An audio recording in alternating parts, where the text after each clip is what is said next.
to episode 48 of Stitched in Sweden.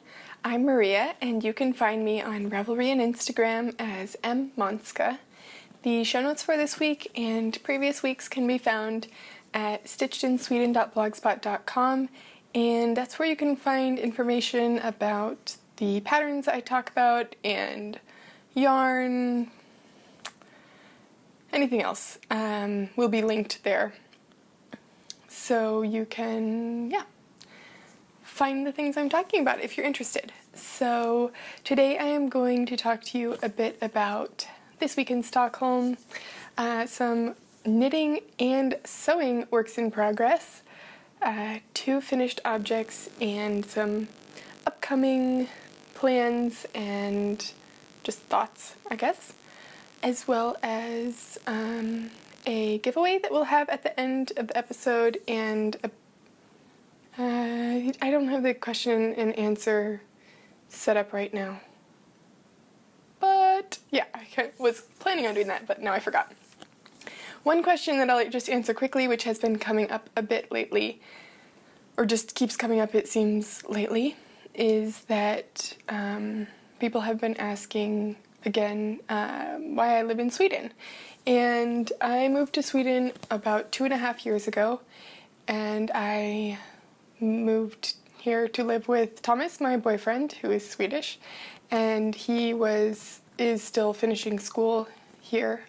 He's working on his master's degree in engineering, and so I moved to Sweden, started studying and learning to speak Swedish, and then in this past fall I started my master's program, which is in public health with an emphasis in epidemiology.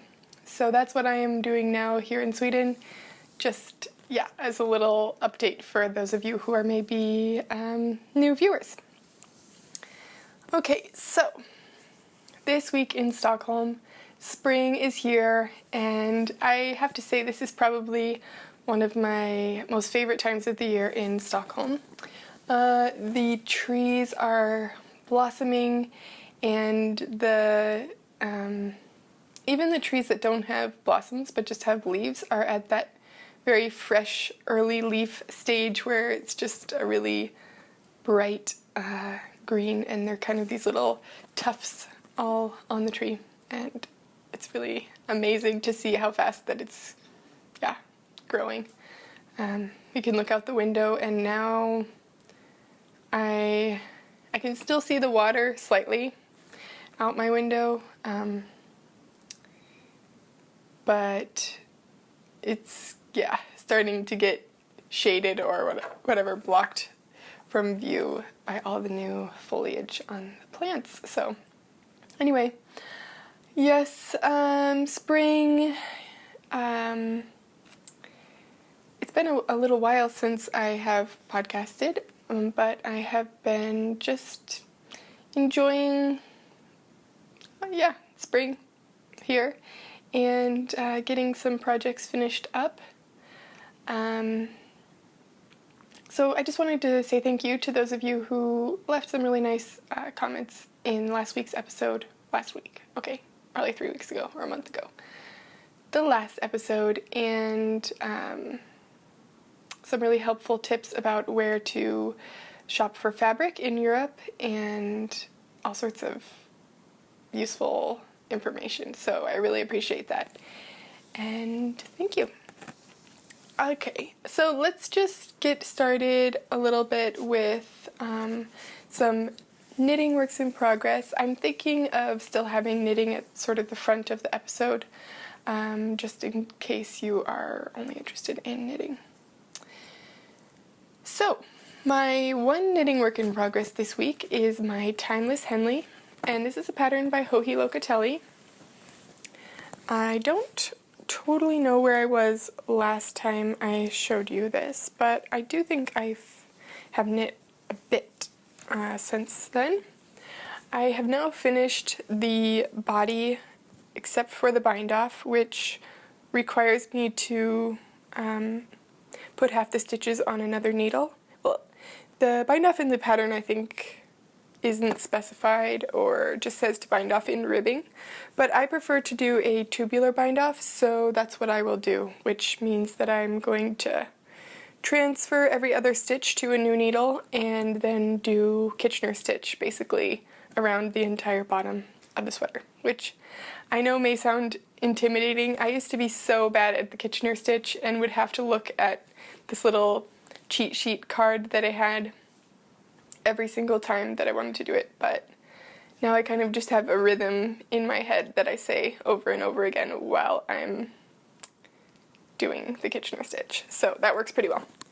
Anyway, so this is the Timeless Henley. I really enjoy this knit. I put it aside for other things for most of the time since I recorded last, but I think maybe I was at this marker, so I did get a bit done anyway. And I think also it's sort of been put slightly aside just because now suddenly it's warm, and I know that there's still a chance that it could be cold again because it's Sweden and that's what happens, but yeah, I really should just finish it because maybe I can wear it now. If I don't need to wear a jacket to class, I could wear that sweater and that would be a nice little layer to have. So all that's left for that is to finish the bottom bind off and then knit the sleeves and put on the buttons, which I have picked out. I think I showed you those before in my little strawberry jam jar. Yeah, I have the buttons in here. I'll show you some other buttons that I got a little bit later on. But I really love these buttons. They're a little bit pearly, kind of purpley, slightly like grayish purple, and I think they go really well with the yarn. So that's that. I think now that I got two other things finished, I will maybe try and do the bind off for the lower hem today so that I can feel more like I can just pick that project up, because it has sort of been like I maybe would have knit on it more if it was something I could just grab and pick up and not really have to think about the next step. But right now it's sort of at a stopping point where I need to do something else that's going to require a little bit more time and attention. So that is what's happening there. Okay, so that's my only knitting work in progress. I have two finished objects, and the first one I finished probably about a week ago, and this is, it still needs to have the ends woven in. I'm pretty sure I didn't weave them in. I blocked it though, so I'll show you. This is the Kvoth shawl pattern, which is a free pattern on Ravelry, and it's massive. Yeah, there's no way that you're going to be able to see all of it, and I don't want to mess my microphone up too much, but my full wingspan plus, yeah, this much again. So I am 5 feet 6 inches tall, 167 centimeters. I have never actually measured my wingspan to see if that's what my wingspan also is, but I guess it's probably pretty close. So this is quite long, and I think it will make a nice sort of scarf wrap, lightweight, nice and floaty kind of. I really like the color and the yarn, how it turned out. This was a skein of Manos del Uruguay Fino in the Silhouette color, and it has some nice sort of, I would say, denim blue. It's not quite as bright as shows up in my camera here. A bit more, I want to say a bit more grayish blue, and then with some tan sort of specks throughout. but I really, really like it.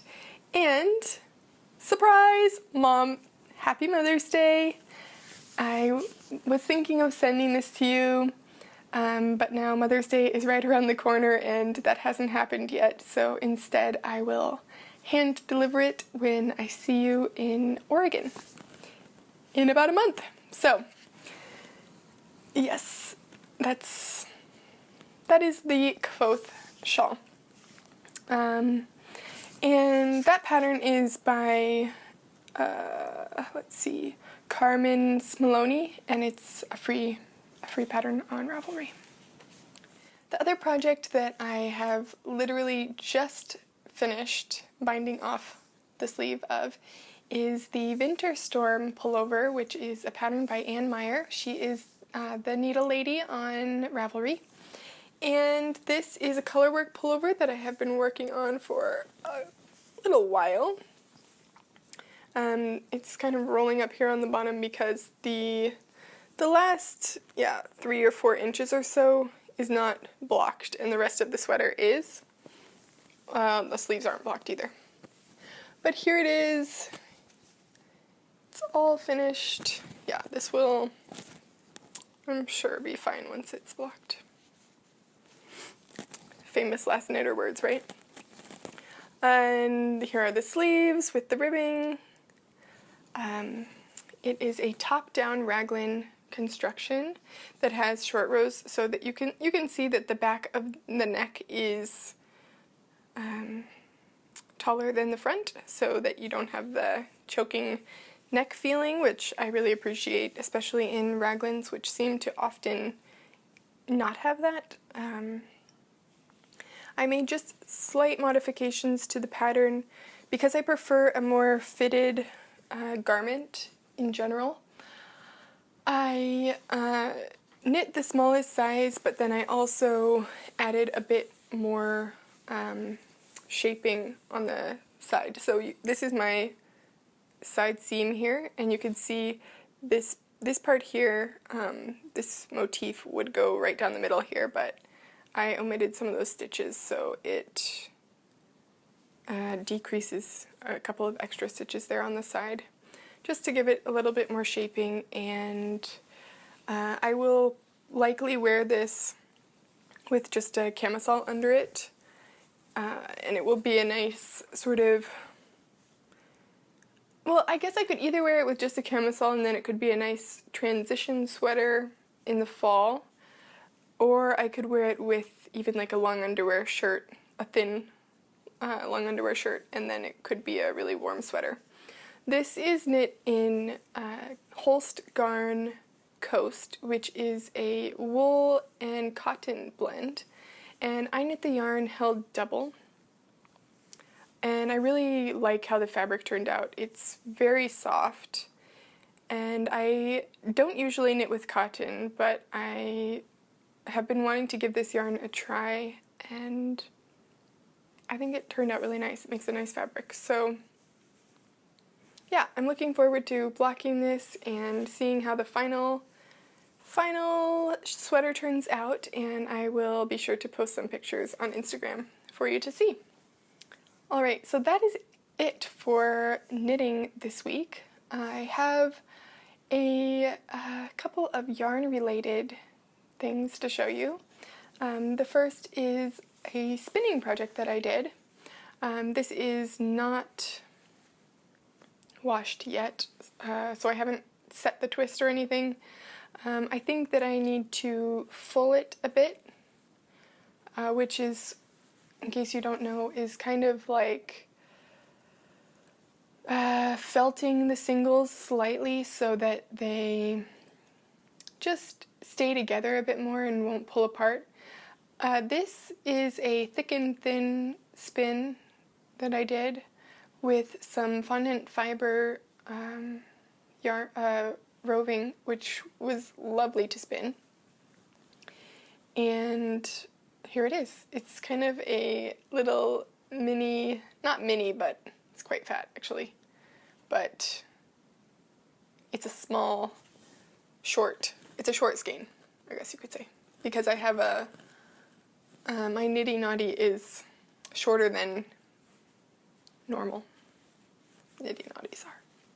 Anyway, so yeah, this was fun to spin, and I will probably get that finished off. I'm not sure at all what I will make out of this. I think it could look nice as a headband, but I don't wear headbands, so I might give it to somebody, but yeah. Maybe I'll make a headband for one of my friends who I know wears winter headbands, and maybe she would enjoy it. I don't know. So, if you have any ideas, I don't know what the yardage is, but it's kind of thick, I would say. So it's probably not very much yardage. The other yarn-related thing for this week is a giveaway that was kindly donated by Knitting in France. And here is her card. She has an Etsy shop and lives in France. I believe she is from Iceland originally, and she is dyeing some really nice yarn and making some stitch markers as well. So we will have some of these stitch markers. You can see there's tons in there. Little packets of stitch markers for giveaways in the future. She also sent me a couple, including a little, I'll show you it. It's just going to be a little loud. Including this little rubber ducky guy, who you can put your needles, both needles, through the little black part there, so that your stitches don't slip off your needles when your project is on hold. So that is a cute idea, I thought. So she sent 3 skeins of yarn and was incredibly generous with that. They're really beautiful. This one here is a 75% superwash merino, 25% nylon, and it's 100 grams, 400 meters, and it's called Shades of Grey, which definitely describes it well. Some nice different shades of gray. This one here is a 75% superwash merino, 20% nylon, and 5% silver stellina, and this is Stormy Clouds. Originally when I saw this one, it was not in daylight, and I thought it was gray, but it's actually this really pretty blue, which is actually quite similar to the Kvothe shawl that I finished, but you can see maybe this one is a bit more blue than the gray here. And this one's of course sparkly with the stellina in there.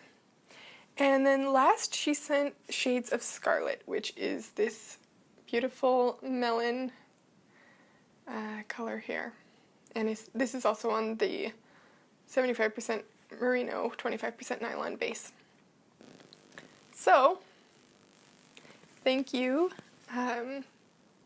for sending those our way, Boga, and I would like to set up a giveaway for these 2 skeins. I think they will go to one to each. 2 people will win. So you will get a skein of yarn and a couple of stitch markers as well. And I think that, well, I guess depending on who wins, I might take these with me to the US and send them from there if it's a US person. So it might be in a little while that you will get it. But let's set up a thread in the Ravelry group and you can enter to win either of these skeins. If you would go over to Boga's shop, her shop's on Etsy, and I'll have the link in the giveaway thread. You can let us know what your favorite colorway is there, or what colors maybe you would like to see in her shop in the future. And yeah, I'll draw a winner next time I record. That's it for knitting this week. I have been totally absorbed in sewing. and it has been so much fun. So, last weekend, I have been thinking about getting a sewing machine for a very long time. Well, actually, for, about 2.5 years since I moved to Sweden. I have a sewing machine in Colorado where my parents live, and that's a machine that my parents gave me for my birthday.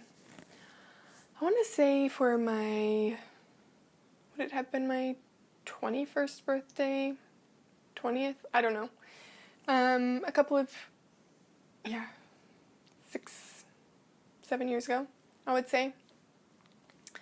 And that is a Janome MyStyle 100, and I really love that machine.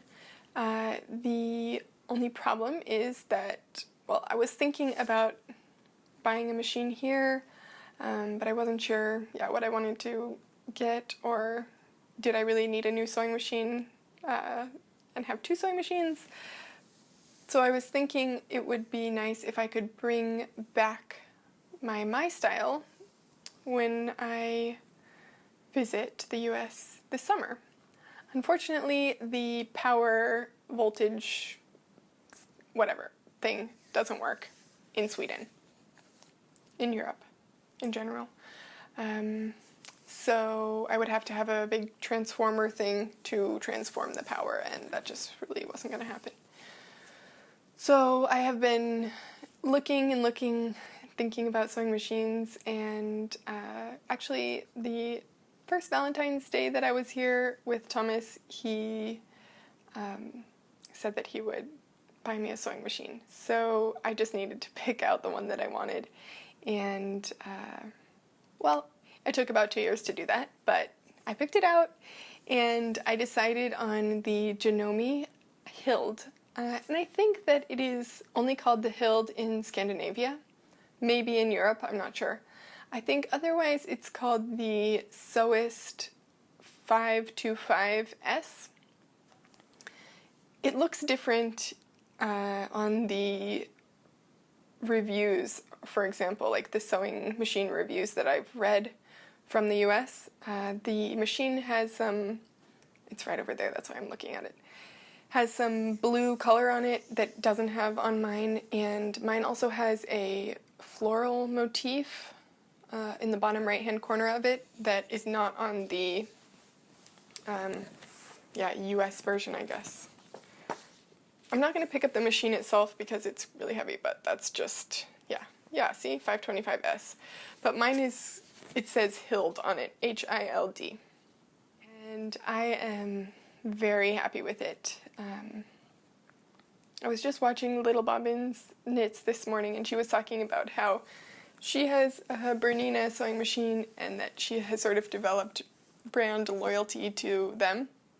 And I could definitely see that happening for me as well, because I really had no problems ever with my Janome that I had before.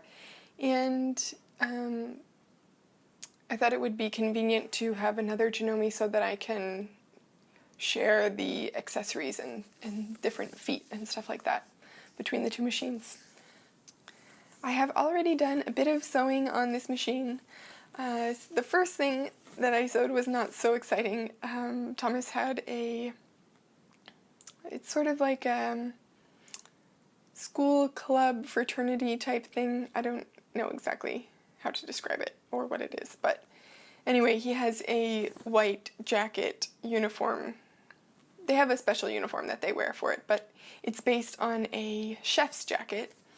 So he ordered a jacket, and he knew that it would need to be tailored a bit, and the buttonholes changed because it had snaps before, and they have these gold buttons with anchors on them that they have on their jacket. So he needed buttonholes and some adjustments made. Well, he ordered a large, and it was massive. So, I mean, the shoulders were hanging down here, and it was just huge. So basically, I cut the whole thing apart and used the pieces to construct a new jacket, which I got about, halfway through and was thinking this was a horrible idea, and he's probably going to have to just go buy a new jacket anyway. But it ended up working out really well, and it it turned out really nice. The fit looks great, and it's not perfect, of course, but it's also not like, yeah, a super important thing. So it looks nice. I'm happy with it. He's happy with it. And I got to try out my automatic buttonhole maker on the sewing machine, which was fun. So that's the first thing I sewed. Since then, I have been working on the tulip skirt, which is a pattern from Sew Over It, which is a independent knitting shop and pattern designers in London. And I'm sewing this out of a denim fabric. It's a non-stretch denim, kind of, I would say, like medium weight. And I'm part way through sewing this, so I'll just give you a little look at it. Here it is. It has some pleats in the front and darts in the back, and it will have an invisible zipper here. And it has pockets right here, which I'm just super pleased with. And okay, there's like some threads everywhere, but yeah, I need to clip those. Anyway, first time installing pockets, it went really smoothly. The instructions for this pattern are just excellent. I obviously need to hem the bottom still, but if you are a new sewer, I could definitely recommend the Sew Over It pattern, the tulip skirt. I don't know how the other patterns are because that's the only one I have, but it was a PDF pattern that you purchase and print out a lot of pages and tape them together to make the pattern, and then you cut it out. It was easy to cut out. I like the fact that it comes as a PDF because if, for example, the sizing didn't work out, or if I wanted to make a different size for some reason, I could reprint it out and cut out a different size. I didn't trace it. I was thinking if I should do that or not, but yeah, I didn't do that this time. I also need to do the waistband, which I just inserted, or like ironed on the interfacing for, and then I am going to put in a lining. Apparently you don't need lining for denim, but I thought it would be nice to have and just finish it off. Here is my lining, which is obviously really wrinkly, and I have some other parts of it somewhere else. So I need to get that ready before I put in the waistband and then the zipper. So that will be part of my outfit that I'm planning to wear for my sister's graduation in June in Oregon. And that will be our first stop in the US this summer.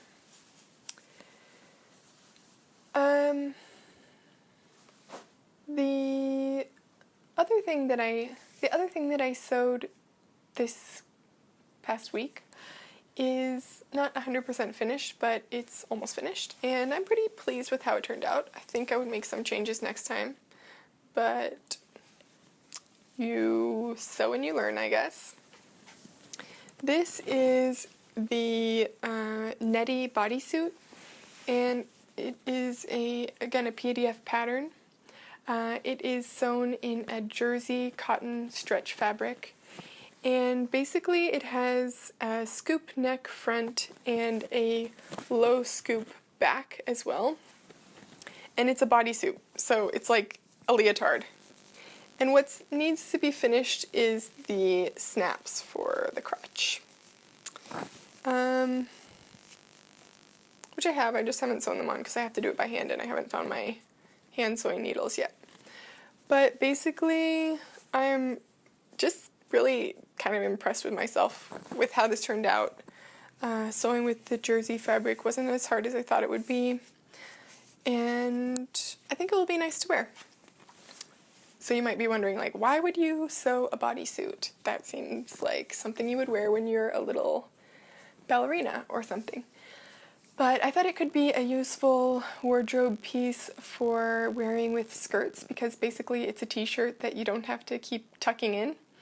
I always have this problem of like all these layers and you're trying to get everything to lay smooth under your skirt. Oh, there's a really cool bird outside the window that I have not seen before. It's kind of like the size of a robin, and it's tan with blue and white wings. Interesting. Sidetrack. So yeah, I'm always trying to get my shirts tucked in and lined up right underneath the skirt, but the bodysuit will just, yeah, stay tucked in. So there's different neckline options. So I think they're all scoop front. It's not a very low scoop. It's just like normal scoop. And then they have high back, medium back, and then like super low scoop back.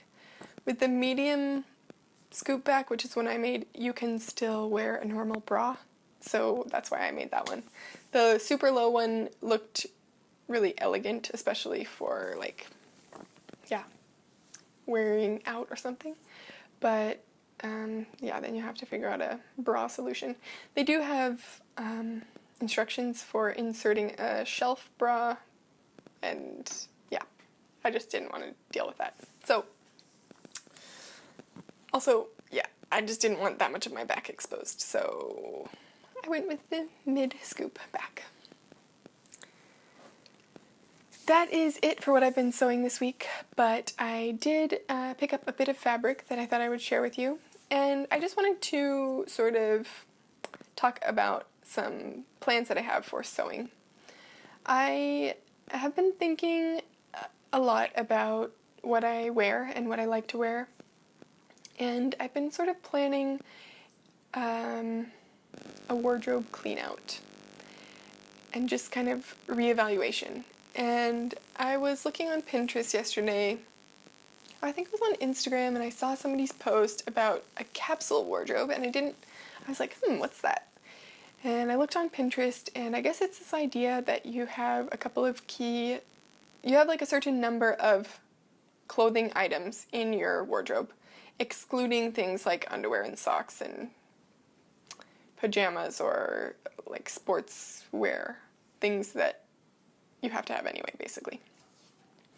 But this is sort of an idea where you could have a certain number of staple things in your wardrobe that you can mix and match and combine to make different outfits that you can then rotate through depending on the season, or change depending on the season. And this sort of, becomes your uniform.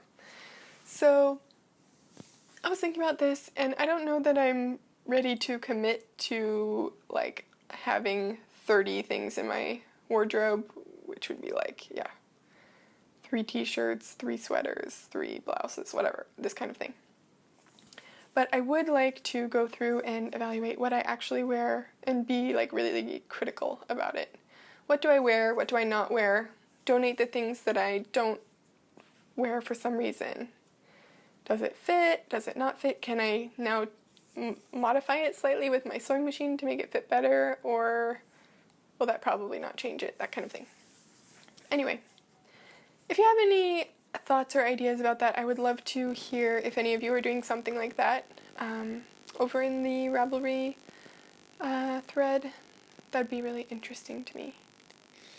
And I've been kind of keeping this in mind while picking out sewing patterns that I'm interested in and the fabrics as well.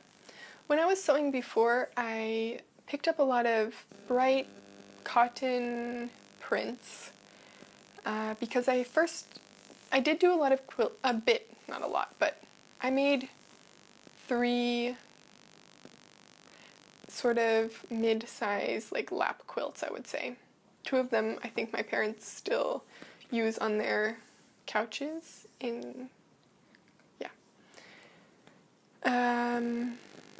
and then one of them I gave to my friend, and I've seen it on her bed sometimes. I don't know if she has it with her now, but hers is the best one. Or the one I'm most proud of anyway. But the other ones are good for their own reasons, which, I was pretty satisfied with myself for making a quilt. Anyway, so in my fabric stash in Colorado, I have a small fabric stash. I have a little bit of it. Oh, you can't see it. I have just a bit of it here, which is mostly, yeah, bright cotton, quilting cotton. And I know that you can sometimes sew garments with quilting cotton, but I doubt that. I think that if I sewed garments with quilting cotton, it would be one of the things that I sew it and it sits in my closet and doesn't get worn, because it wouldn't be something that I would gravitate to directly, because it's not like clothing that's from stores. Because in stores you don't usually have garments that are made from this type of sort of stiffer cotton fabric. So I've been trying to keep this in mind as I've been at some fabric shops and being really critical about what I would wear and what will, yeah, be something that I could grab out of the closet and wear on any day. With that said, I think that sewn dresses are really pretty, but I don't really wear dresses very often. I think it will be nice to sew a couple that I could have as, yeah, things to wear out or for certain occasions, but for the most part I gravitate towards jeans and blouses or shirts, t-shirts, or sometimes simple, like solid colored skirt with a top and a cardigan. So I'm really trying to keep that in mind when I'm fabric shopping and just being aware of that. Okay, now this has turned into a long talking part about sewing. Anyway, I'm just interested if any of you are doing any sort of like wardrobe awareness planning thing where you are with like minimalist wardrobe in mind, because I have a hard time deciding what I want to wear, and I'm not very comfortable in a lot of different types of clothing. I pretty much like to stick to solid colored things. Okay, now I'm wearing like a slate print thing. I like to stick to solid colors and not too interesting of shapes, just because I find that the first thing I'll grab out of my closet will be something pretty basic, and I think that's okay. Maybe I could pick some things which are slightly more interesting, or have like some interesting element to them that I can sew myself. So, all of that said, I will show you some plans that I have. So, the first thing is the skirt that I'm working on. I'm also planning on purchasing a lace, okay, so it's cotton, but it's like almost crochet embroidery sort of lace fabric that's white, which will be the top to pair with the denim skirt that I'll wear for my sister's graduation. And yesterday, when I was out with my friend Venka, we went to a new fabric shop that I haven't been to before. It's not a new shop, but I haven't been to it before, in Sundbyberg, if any of you are local. And I picked up these sort of pearly white buttons. They're pretty much just if I shade it like that, you can kind of get a feeling. No, whatever. I think they're really pretty. There'll be a nice little pearly touch to this blouse, and there'll be buttons down the front of it. And it will be probably like shortish, like long short sleeve, but I wouldn't say 3/4, because for me 3/4 has to be below your elbow. So it will be above the elbow, sort of short sleeve, and it will have a small puff sleeve to it, is the plan. We'll see if that happens. I don't know. I got some muslin fabric, fabric to try out the first version before I cut the lace fabric, so I'm probably going to do that soon. The other project that I have planned is the Datura top, which is a deer and doe pattern. there is the cutout collar version and then the Peter Pan collar. And I would like to make both of these. The front looks like this, and then the back has 3 buttons down the back. Yeah. This is all information that's just on the outside of the package, so I think it's fine to show you. Yeah. Dior & Doe is a French company that is, they have a lot of really nice patterns, I think. And the instructions are in both French and English, so yes. I have made one of their dresses before. I don't remember what it was called now, but I have the pattern in the US.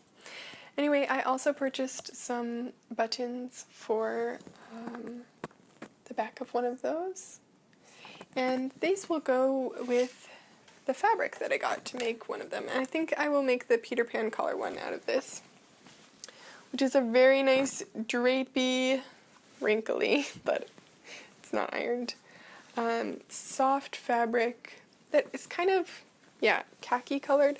It's not a color that I would pick directly for myself, but I was shopping with my friend, Venka, and she said that this color would look great on me with my hair and my eyes, and I agreed with her. I think that I will really like wearing it. And these will be the buttons on the back. We found a really nice button selection at NCOA, which is Nordiska Kompaniet, which is a big department store here. And they have a really nice button selection. It's I find button stores sometimes, we also have a button store here, a couple different ones. I find that they're often like poorly lit and difficult to see the buttons.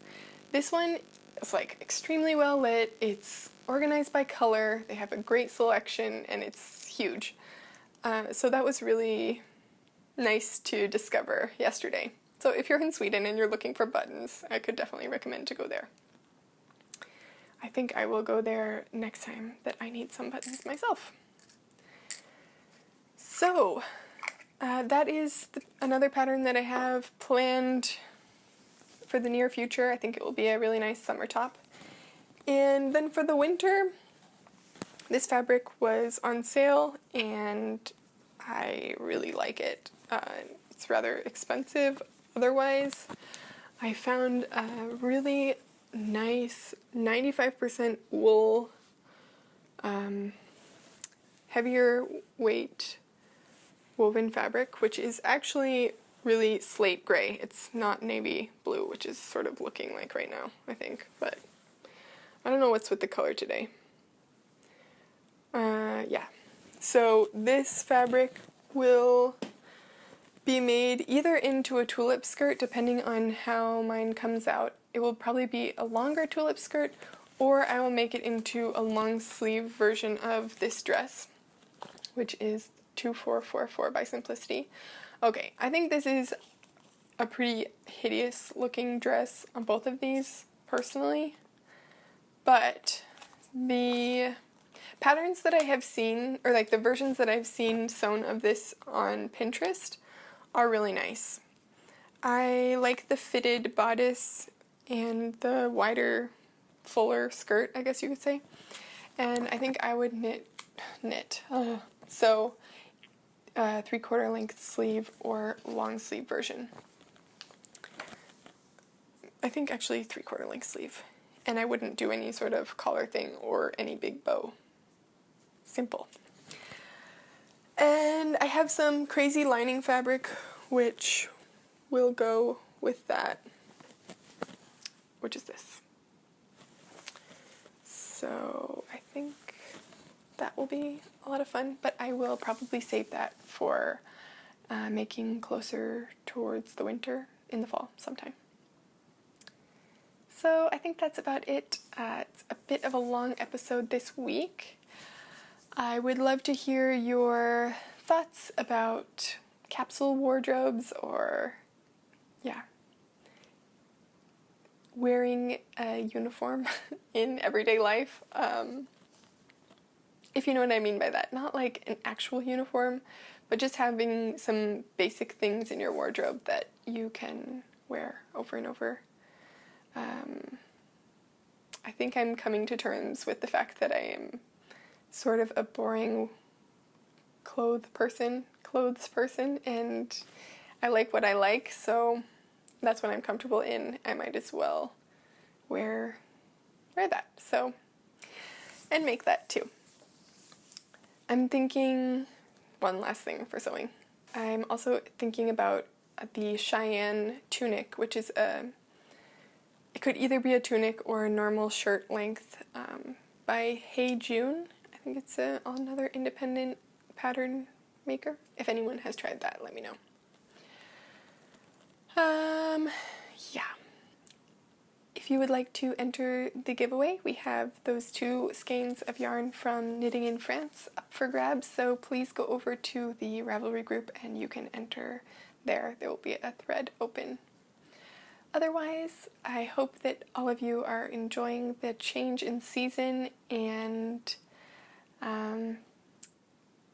I will possibly be back one more time before I go to the US for the summer, but there will likely be a small hiatus beginning of June to mid-July while Thomas and I are in the US. We'll see. I'm not making any promises. I might record there. I haven't decided yet, but yeah. I think that's it for today. Happy knitting, and I'll talk to you soon. Bye!